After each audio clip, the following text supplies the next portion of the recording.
All right, here we are. And by here, I mean in New Haven, in our lovely New Haven studios at Gateway Community College. And by we, I mean the panelist for the nose today. And that would be Lucy Gelman, editor of the Arts Paper and host of WNHH Radio's Kitchen Sink.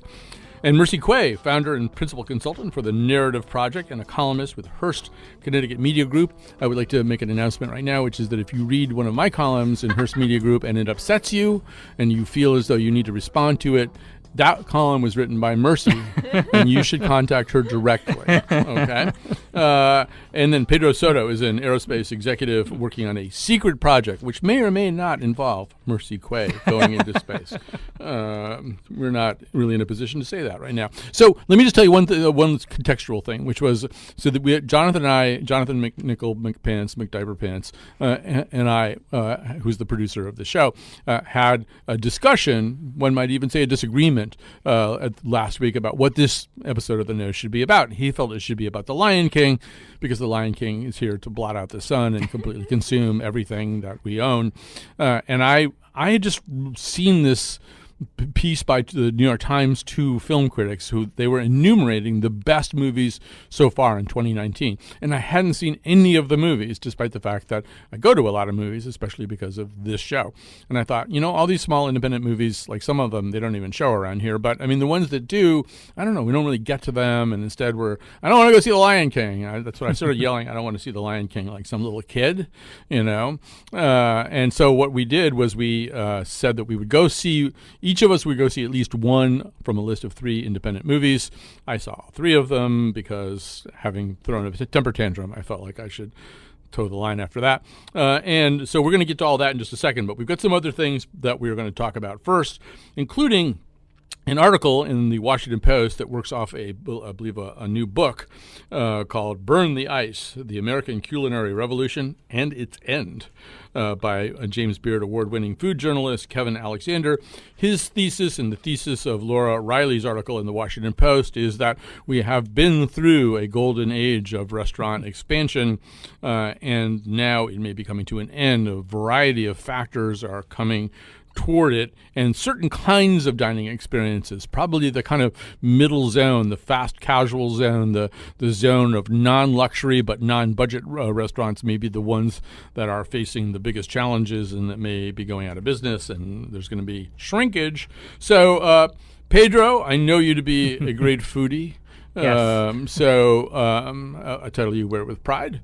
So start us out here. How are you processing that idea that's been advanced? I mean, I see it. I travel for work. Get nice and close to that. Yeah, I travel for work, and I'm in different cities, and I see a lot of the same types of restaurants, which are all very good. But I definitely have a sense that there's some sort of saturation in terms of that kind of middle market, exposed filament, light bulb, gastropub type restaurant. And at some point there'll be too many and there'll be a contraction. But I am a little sad because I think that the average restaurant in 2019 in that level is much, much better than it was 20 years ago. So I'm sad. Right. I mean, one of the things that this article posits is kind of a demographic shift, Mercy, that that says that this kind of we're about to go through a period where baby boomers and people a little bit younger than baby boomers are going to a little bit age out of the restaurant scene. They're going to be like me, old and tired, and they don't want to go out, and maybe they don't have as much money as they used to have. And meanwhile, the millennials aren't ready. They're still paying off their college loans. They don't have enough money to go, to a restaurant where the entrees are $20-25, except on a really special occasion. So that there's just this little valley that's coming. So as a certified young person, she is totally certified, by the way. I am, no, for sure. The certifying body, I'm not sure. International Association of Young People. There it is. So I think that these restaurants won't actually ever go away, because while millennials are sort of stuck in the place of we are either struggling to pay our rent or our mortgages, or we are still living at home, while there sort of is that expectation of what a millennial is experiencing right now, what I like that this article suggests is that there's the middle ground between folks who go out for the experience of dining out and then those who go out for the convenience. And I think millennials have cornered the market on needing to go out for convenience, right? Something quick.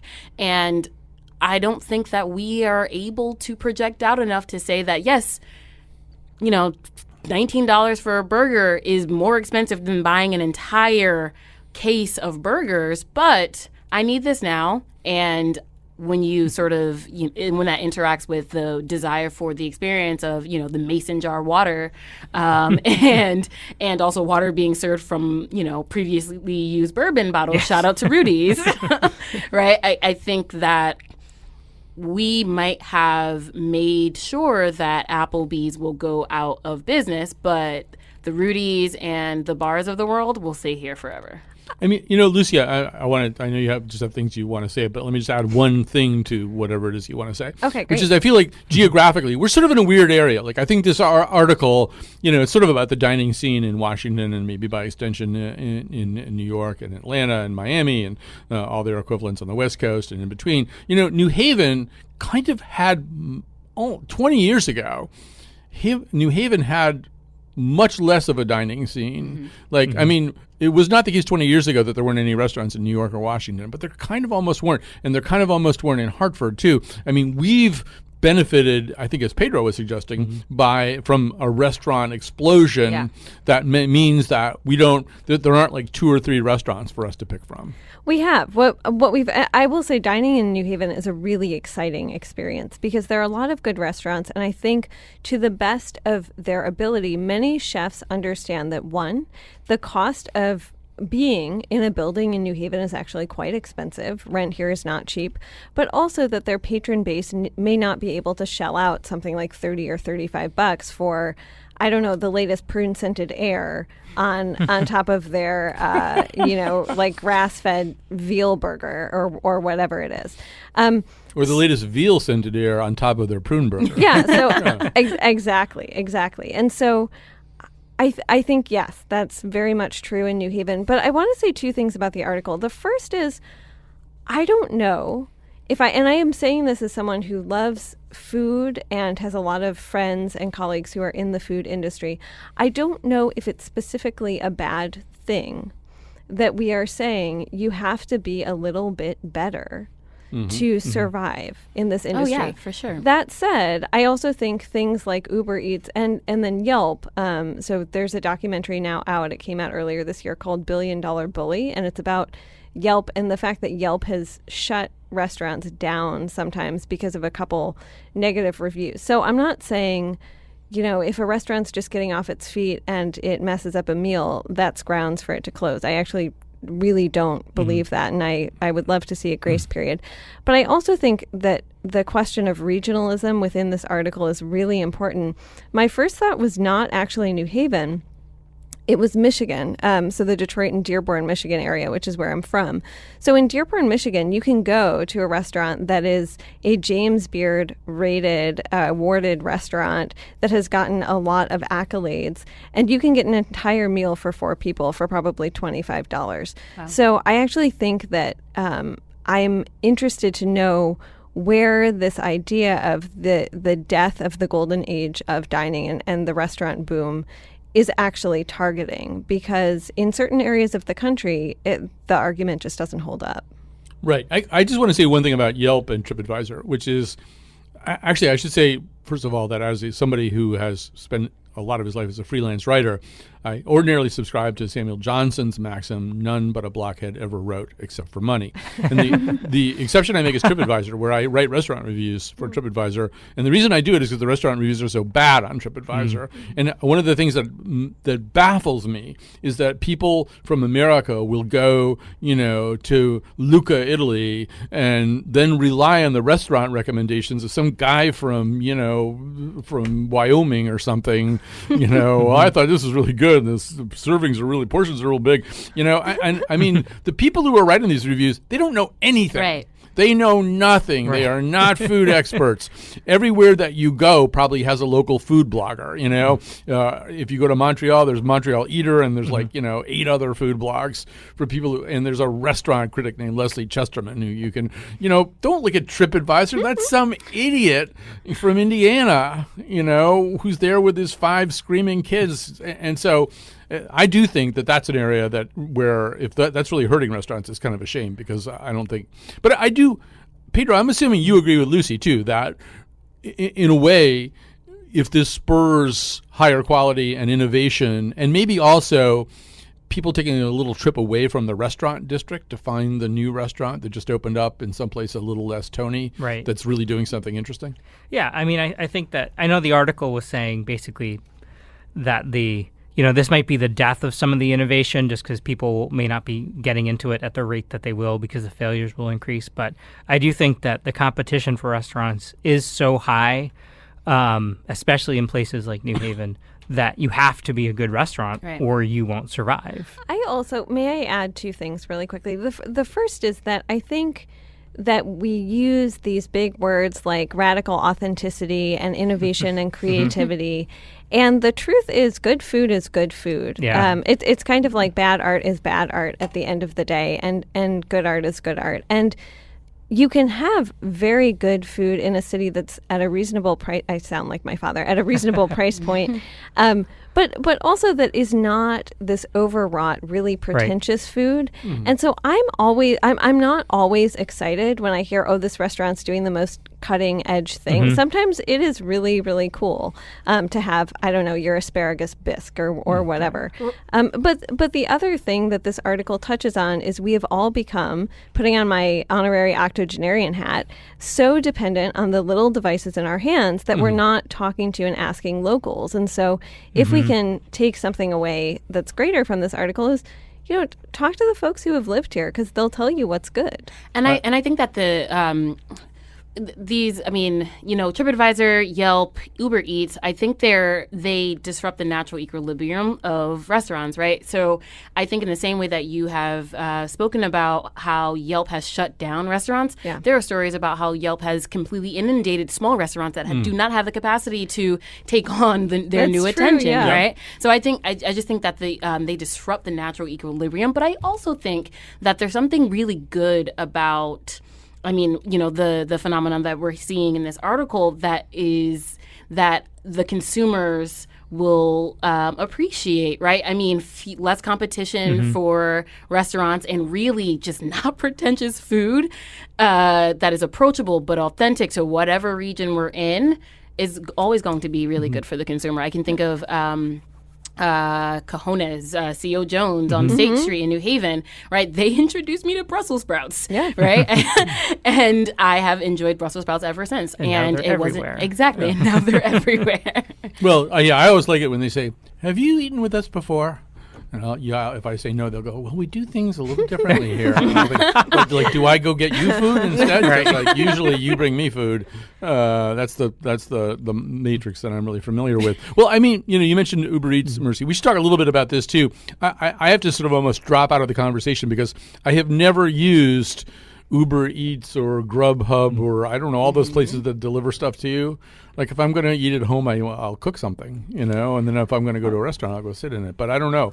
You millennials, you may have a whole I frequently order from Uber Eats until April 16th when I decided to stop. And that was because, we were in the backyard, we're doing housework, and we order Uber Eats, and you can put in the instructions. We were in the backyard, right? And the courier comes, rings the doorbell, and doesn't drop off the food. Uber Eats does not refund $60 and doesn't send back out the food. So I think that when we're talking about the intersection between convenience and experience, Uber Eats does not meet that second, right? The experience piece. Yeah, I use Uber Eats and Grubhub, although a lot of it's because I get a credit on my credit card for it, so it kind of subsidizes it. But it's expensive. Really expensive. The fees are, they're like 20% of the meal. I'm certainly amazed. The cost of gas. To get to wherever you wanted to order from. Exactly. Yeah. A lot of the restaurants have to change their menus around to sort of bake in those kinds of prices. And I don't know. I don't think it's a good thing. But I mean, Lucy, that gets to that question too. Why are we going out to eat? I think you set this one up. Is it convenience, or is it because we want to gather with people and have an experience, or go someplace and be in an environment where we'll have a conversation that's different from the one we have at home? It's both. I think it's both. I think I would love to say that I subscribe to the only to the model of going out because I want to have a really lovely experience with my friends or with my partner. But the truth is, as someone who keeps weird hours and is sometimes reporting late at night, it makes sense for me to go to, for instance, Takeaway, which is a smaller chain, but it's in New Haven and Boston, and to pick up a meal that I know is going to be relatively healthy, where I'll probably have leftovers for the next day. That's probably going to run me a little bit more money than going to the grocery store and picking up groceries that I know I don't have in my fridge, but I'm going to end up having dinner at the end of the night. And so I think, unfortunately or fortunately, it's both, and also speaks to the fact that home cooking has been in this huge slide for many, many, many years. I think over a decade at this point. Michael Pollan was decrying the death of home cooking, I think, in the early 2000s. And so that's another thing that's in this equation that we're dealing with. Not for me and Pedro, it's not. Oh, no, that Especially completely Pedro. applies to me. I mean, there's this one line in the article that says, people aren't going to suddenly learn how to cook in the next 3 years. That spoke to me. I am now delivered because someone understands me, right? I think, though, here in New Haven, the community that we have, right, I think the experience, the paying a little bit more for the experience of going out is worth it, because we have such a great community of bartenders and of other restaurant goers that every single time you go out, you're going to run into someone you know. So, right, I can shout out June at Rudy's because I frequent there, right? Or Jessica at Woodbridge Social, and I can shout out a number of bartenders, right, that I think really add to the atmosphere and culture here in New Haven that we've been able to cultivate. All right, we have to quickly switch gears. We think restaurants are not going to die out, and probably we just got them here in Connecticut. There were no restaurants here until I think about 1999. I think that was the first restaurant ever started in Connecticut. So, we're going to switch gears. There is another food-oriented holiday tradition where children go and ring the doorbells of total strangers who give them candy, which if you tried to launch that idea now, I think everybody would say, well, there's so many things wrong with this, you can't do it. But it is Halloween, and people do it, and yet there's a new push afoot, and that push, Mercy, is to move Halloween away from October 31st to the last weekend in the month for all kinds of safety-oriented reasons. And there's a change.org petition out right now because that's what change.org is really for. And so what do you make of all this? I think this is a great idea. I think we should treat Halloween like we treat Thanksgiving, right? We understand that Thanksgiving is the third Thursday of the month, and we have the day after it off. And I think that more than any other holiday is what increases safety around Thanksgiving, having the day after Thanksgiving off. And so if we won't do that for Halloween, the least we can do is have it on the weekend. I, if it's not clear, am Team Hallow Weekend. Although, Pedro, I understand that you are Team Hallow Week. I like it. I like it now with an opposing view. Equal time. It's like a real radio show. That's true. No, don't make it safe. Don't make it convenient. That's what makes it fun. I mean, you're when you're a kid and you're going out on Tuesday night to go get a lot of candy, and you dress, and your parents are coming home early from work, and it's a really cool thing to see just something plopped in the middle of the week that everyone's doing and going around the neighborhood. And yeah, is it dangerous? Of course it is. You're walking in the middle of the, at 7 o'clock at night in the dark. But it's fun. And I think it's like, the more we prescribe these events to make them more convenient, the less we're taking away of just it being that really spontaneous, fun thing. I also don't think that this move is going to make the holiday safer, right? I mean, I think we all operate with some sort of caution if we're going to a Halloween party on a Tuesday versus if we're going to a Halloween party on a Friday night, right? We're not we're not getting completely inebriated and driving home the next day, right? Because it's a Tuesday night and most of us are responsible enough. But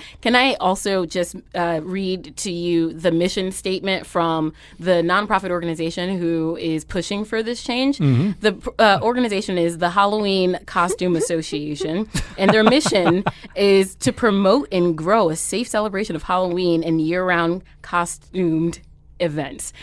I didn't know I needed this in my life. I think I found my calling. Mercy's actually applied to be executive director already. of the Costume Association, so things are moving fast here. So Lucy, as we took a little perambulation around Gateway College earlier today, told me that she didn't really care about this. I don't really care. So it's a little more complex than that, but mostly I just don't care at all. As a reporter, I actually really enjoy covering Halloween. I love events where I can talk to small kids about what they want to do when they grow up, what the best part of a night is, and why they've chosen a costume. That's actually really, really fun. And I love covering trunk or treats, which New Haven actually does really well. I do not like unpopular opinion. You have to explain what it is now. So trunk or treats are where a group, and in New Haven, the Department of Parks, Recreation, and Trees actually does this, decorates a bunch of cars, usually in cobwebs and pumpkin designs, and they fill the trunks with candy. And the idea is that some parents don't feel safe bringing their kids out in their neighborhood. They actually started in very rural America where houses were too far apart for kids to trick or treat. And so a bunch of kids were saying, well, I can't partake in this tradition that a bunch of my other peers around the country are doing. There's a huge one every year in Edgewood Park, and then a number of the police substations in New Haven do them. I am not pro-cop as I'm saying this at all, but it's actually something where I think the New Haven police do a good thing when they do this, and I just want to shout out Sergeant Monique Clone, who does it in New Hallville every year. Yeah, it's something that I like. I kind of feel like Hollow Weekend is already a thing. It's just not officially a thing. So I feel like people have those bangers and those crazy parties anyway, and they dress up as all sorts of things, well into their 30s, 40s, 60s, whatever. So for me, maybe I feel not strongly about this because I already see it happening. Right. I think it's important to separate children's Halloween and cosplay. Yeah, for sure. I do think you've stumbled upon the politics of Halloween Weekend, right? I think that because Halloween typically, more often than not, falls within the weekday. It's like a Tuesday or Wednesday. Yeah. Right. Because of that, there is always the weekend before parties and the weekend after parties, right? And because of that, right, everyone mutually cedes that none of us get the officiality of the actual day, right? We cede to the fact that this is a Saturday party and we're just, we're observing it today. But what will happen? What will happen when all the parties have to happen on a Saturday or Friday? What that means is that weekend after parties will be relegated to the corner of obsolescence because I don't know. You might be overthinking this. I think everyone should be overthinking. Oh no, Mercy! I feel like this is a recipe for utter chaos. All right. That's what Halloween's about. As we wrap this up, I'm sort of on Team Gelman agnosticism about this. Although I will just very quickly tell a story from several Halloweens ago. I was coming home to my house, and my house is it's on the West Hartford line, basically, and it was Halloween, and I'm driving up the driveway, and there are these two kids in these incredible bear costumes at the top of the driveway. And then I realized these are bears. And so I eventually get inside, and the bears are circling around the house. And I call the police, and I say, there's bears, and I tell them what my address is and stuff like that. And they say, well, yeah, we'll pass that along to the animal control officer. I said, you don't understand. There are children with food in their hands. Lots of them. Hundreds and hundreds of children making high-pitched noises while waving sacks of candy around in the night air. People are going to die. And they went, okay, well, we'll pass that along to animal control. So anyway, that's my Halloween story. No, it turns out everybody was fine. So I don't know how that could Halloween be. was on a weekend, everyone wouldn't have been fine. So right, or they could have shot the bears with tranquilizers and taken them someplace else. Who knows? All right, we have to take a break so we can talk about movies. That's what we're going to do when we come back.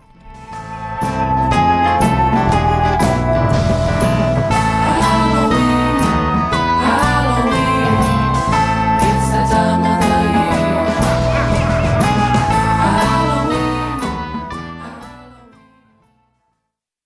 All right, yes, here we are in wonderful New Haven, Connecticut, with the nose. Our panelists today are Mercy Quay, Pedro Soto, and Lucy Gelman. So I kind of set this up at the beginning of the show, but I'll say it again, that in some ways I wanted to rebel a little against the pervasiveness of The Lion King and the pervasiveness of everything that's kind of behind The Lion King, which is Disney, which sort of owns everything now.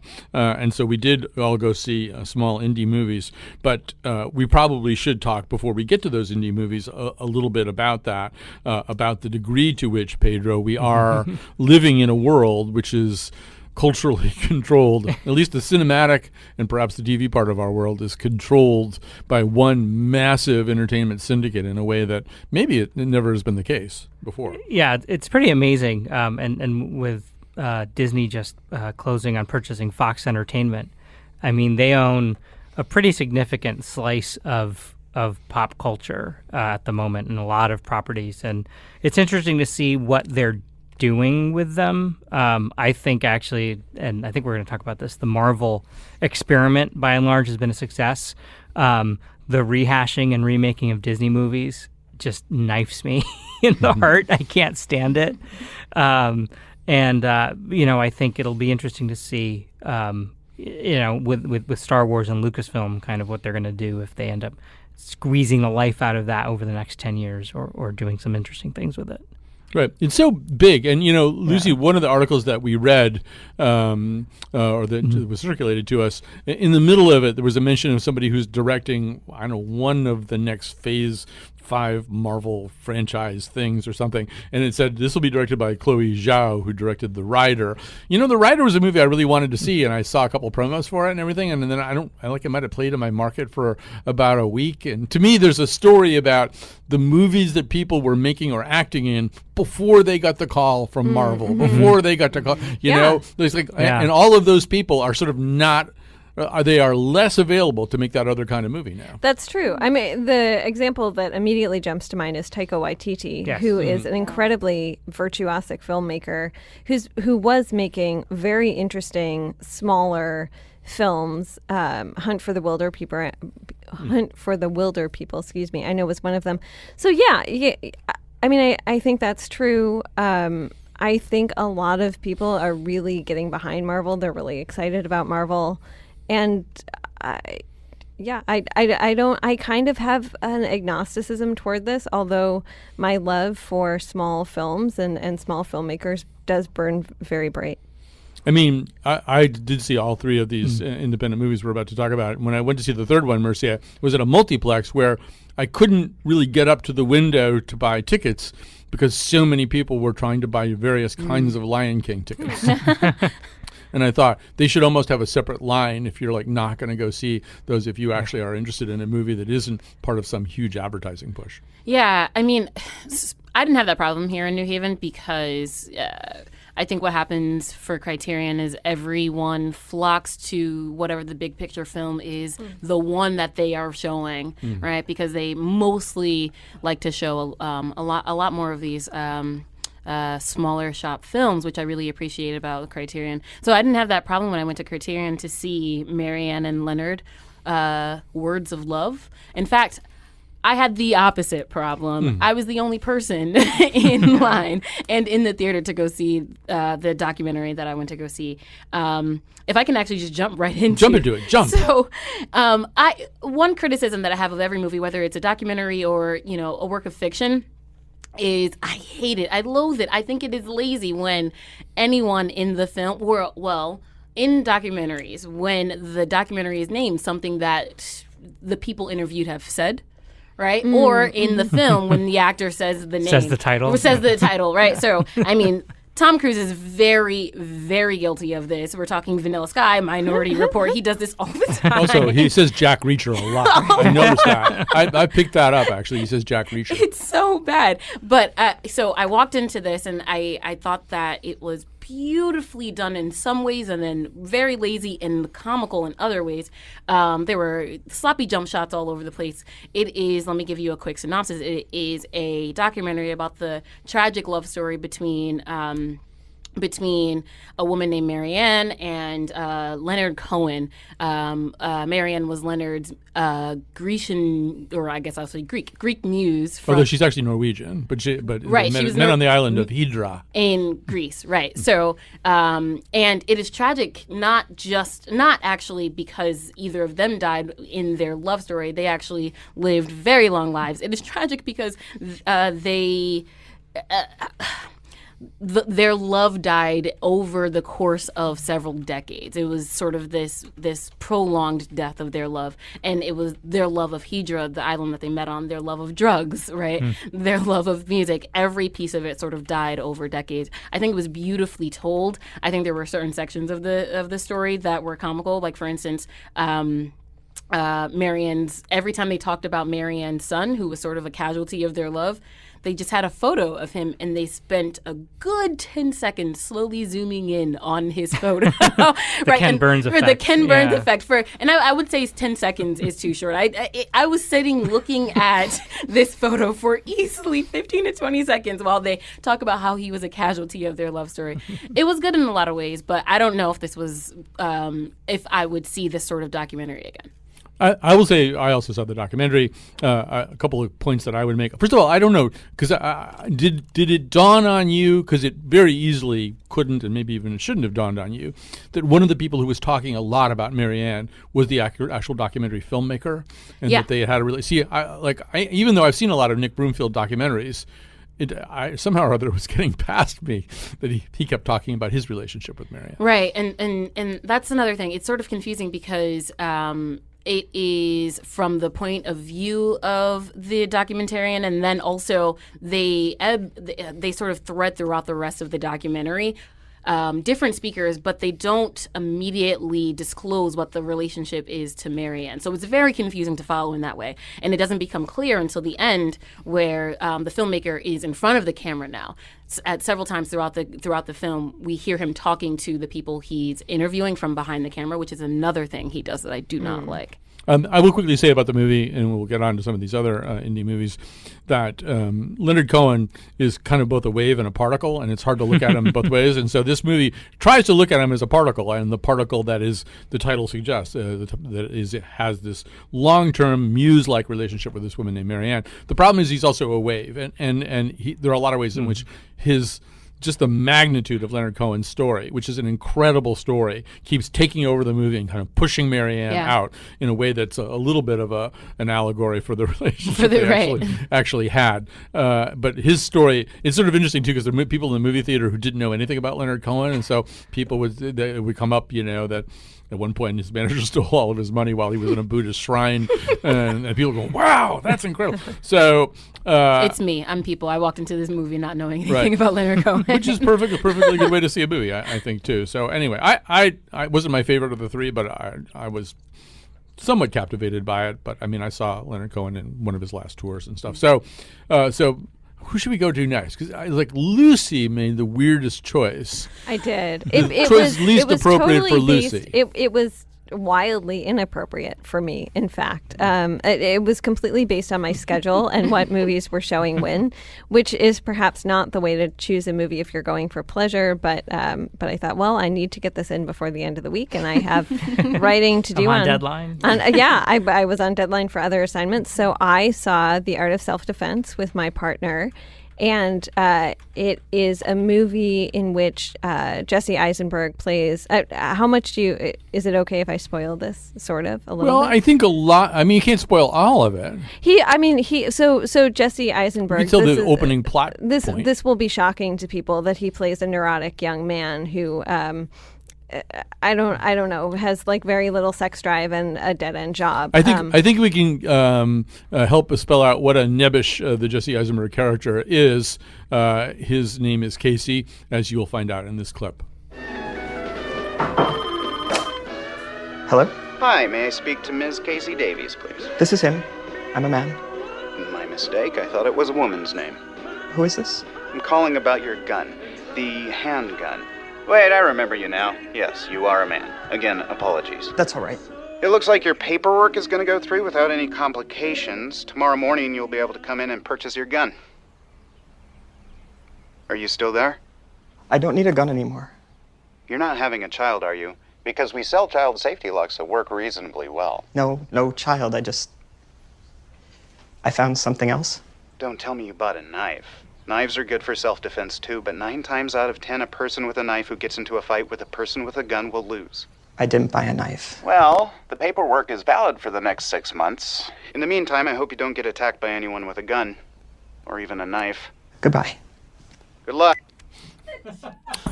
So I love the we sell child locks that work reasonably well. Yeah. So this is, I mean, I will say, I saw this movie too. I'm giving Lucy a chance to sneeze also. It was interesting seeing it in an audience, because the audience, this movie is full of very dark humor. And there were like people near me laughing at stuff that kind of alarmed me that they were laughing at it, even though I knew it was comically intended. Well, I will say 2 things about this movie. It hits the mark as a dark comedy. It is a very, very dark comedy. And there were points in the movie when I laughed out loud, like to the point where other folks in the theater were like turning around. But I also, so this is a movie very much about toxic masculinity, and a dark comedy about toxic masculinity. So this character is physically assaulted and then chooses to take karate classes, hence the title, The Art of Self-Defense? Yes. Is that, yeah. And sort of everything that unfolds in this world becomes partially just this great funny send-up of Fight Club, and I was very aware of that. But then also this commentary on masculinity that is both spot on and was just very difficult for me, especially when comedy starts involving a gun. It's really hard for me to watch. I have a physical and visceral reaction when I see a gun on screen. I really find that very difficult. And so this movie made me squeamish in ways that I was not really ready to be squeamish. I also will say I surprisingly felt a parallel with A Doll's House Part 2, which is a very popular show by Lucas Neath, that takes sort of picks up where Heinrich Ibsen left off in A Doll's House. But I am so mansplained all the time in my job, and deal with so much patriarchy on a day-to-day basis that I did not want to be at the movies seeing it and experiencing it. All right. So you might not be you really weren't the target demo for this movie. No, I think was that's the fair to say. anti-target demo. Anti-target. And you still laughed at it. So. I did. There are parts of it that are very funny, and boy, does Jesse Eisenberg do sort of this existential neuroticism very well. Right. And then when he's being kind of converted to this new form of toxic masculinity, and he's told that he has to stop listening to adult contemporary music and listen to metal, and he has to stop taking German, French lessons, he has to speak German, and the German lessons are all like, I am going to kick you in the head right now, or something like that. Right. I mean, it really does get pretty funny at times, but in a very dark way. All right. Yeah. So Pedro, you went to see Wild Rose. Yes. Do you want me to play the clip for Wild Rose first, or do you want to set Sure. it up? All right, so I'll set up the clip. Wild Rose stars Jessie Buckley as Rose Lynn, a person who lives in Glasgow and wants to be a great Nashville-style country singer. The wonderful Julie Walters is her mother, Marion, and you are going to hear a little conversation about, I guess about the fact that Rose, who's gotten out of prison, has found a new employer named Susanna. She has something she wants to do with her new employer. Susanna's needing me in next week. Well, she can't have you. Kids are on holiday. You'd do without you for a week. I know it, but You said you'd take them away. well, it's no cleaning. I'd be doing it's rehearsing. What is, I'm doing this gig at her house, and she's invited all these people, and I'm going to perform with my band, and then they're going to invest Invest? Invest in what? in me, in my career, in getting to Nashville. I don't remember her investing in Mary when she was in agony with her hip. 18-month waiting list. If she'd money to spare, she could have forked out in that. She's not forking it out. Just give me a chance to earn it. But it's got to be good, no pub band quality, and we haven't any long to put it together. And I phoned the school to see about Holiday Club, but it's all full up. And even if it wasn't, I'd rather they were with you, because I don't want them thinking that I've just... Thinking what? You cast them off when you get a better offer? Or that all this is for nothing because you've still got one foot out the door? How can we help you?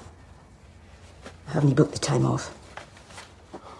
So, Pedro, this is in some ways a familiar template. It's the young musician with a dream, but the dreams are thwarted. There's not enough support. There's no clear avenue for the person to get what he or she wants. Although the fact that this particular person has had children, I think 2 children by the age of 18, it's one of the things that makes this movie a little bit different. It really does, because it has the dichotomy of her career and her responsibility to her kids. And having to choose one over the other. And you can see early in the movie that she's obviously tried to choose the easy way out. There is a part where she basically disavows that she has children and hides that fact. But overall, I mean, I love this movie. It was really sweet. It is the Star is Born template, but because it has a Scottish sensibility and a lot harder edges, it's a nice, unique take on it. I do feel that if the main character, if she wasn't just so wonderful, charismatic, and had such just an amazingly transcendent voice, there's a lot riding on her performance in the movie. I do feel in terms of the plot that she kind of is pulled through the movie. There's a little less agency in kind of how she gets through the movie than I would have liked. But overall, it's sweet. It will show up, I can guarantee you, on Netflix.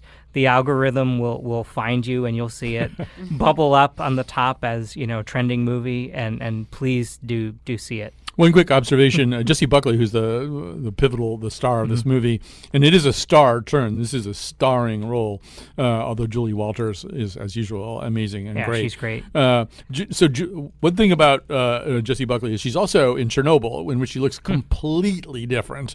But the way that she looks in this movie, and this will have been lost on my New Haven panel, is uncannily like Carolyn Payne, who's a regular panelist on the nose. So much so that, I immediately sent an email to Carolyn Payne, and about a day later she said she was getting a lot more emails from other people who'd seen the movie. And just from certain angles, the resemblance is really, really startling. But yeah, this is, and I guess we don't really have time to get into this, but part of the conversation we need to keep having is, do you want to see this movie on Netflix? Or do you want to see this movie? Well, Mercy, your experience, you might as well have been watching it on Netflix. You're sitting all alone in a movie theater. But I would say Lucy seeing The Art of Self-Defense with a crowd is probably different from watching it on Netflix. Yeah, it's very different. And I was saying I actually want to redact some of my agnosticism from the earlier Marvel conversation and just say that these live action movies, these live action remakes of Disney movies are garbage. And so in my opinion, I'm getting a look from Mercy, but I agree. But but if the cost of that is that we have to, as citizens, as people who enjoy digesting entertainment, think a little bit more about how we're going to support smaller films and independent filmmakers. I do think there's a very specific experience that you get from going to a film and seeing a film in a theater on a big screen as opposed to on your laptop or computer. All right, we've got to stop it there. We'll take a wee break. We'll come back. We'll make some endorsements and recommendations. Hey, it's me,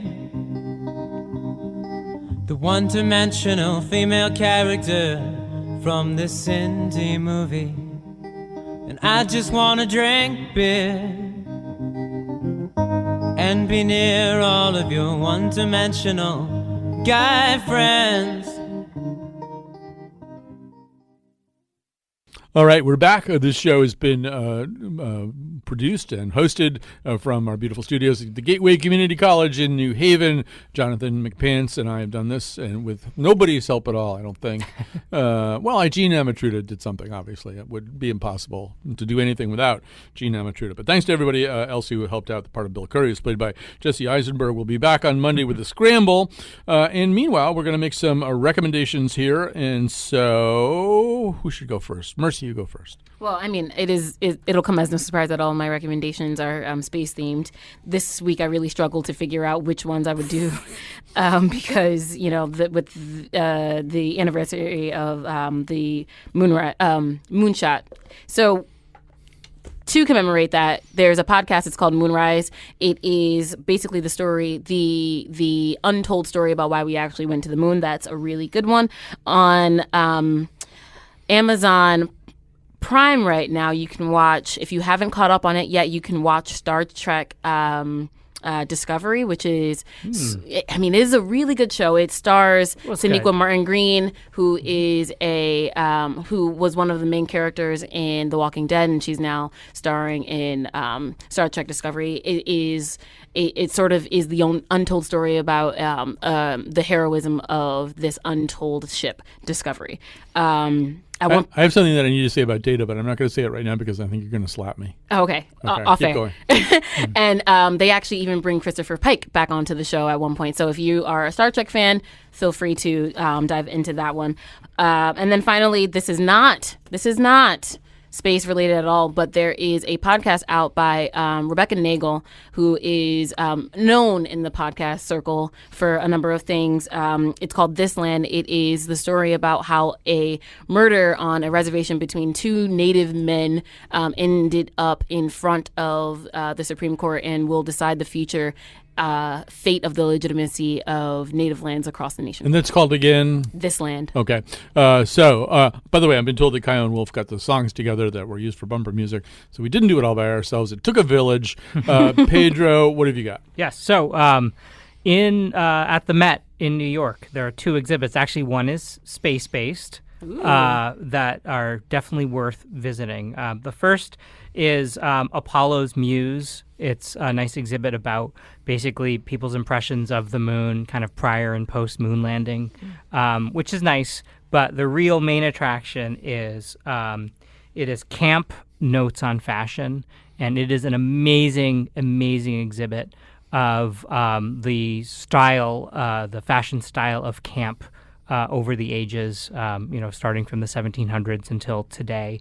It's kind of scaffolded around Susan Sontag's Notes on Camp, a small, short article she wrote.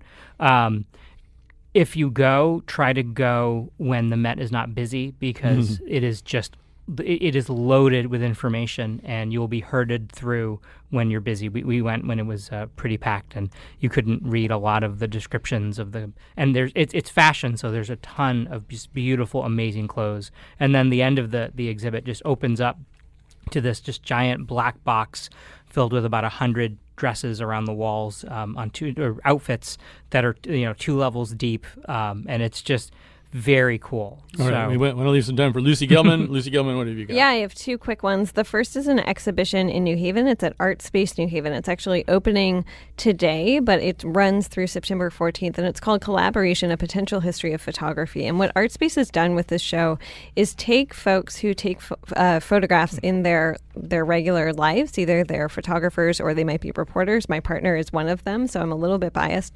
And they've asked them to give the camera to the people that they're writing about or talking to or taking pictures of, who then take pictures of them.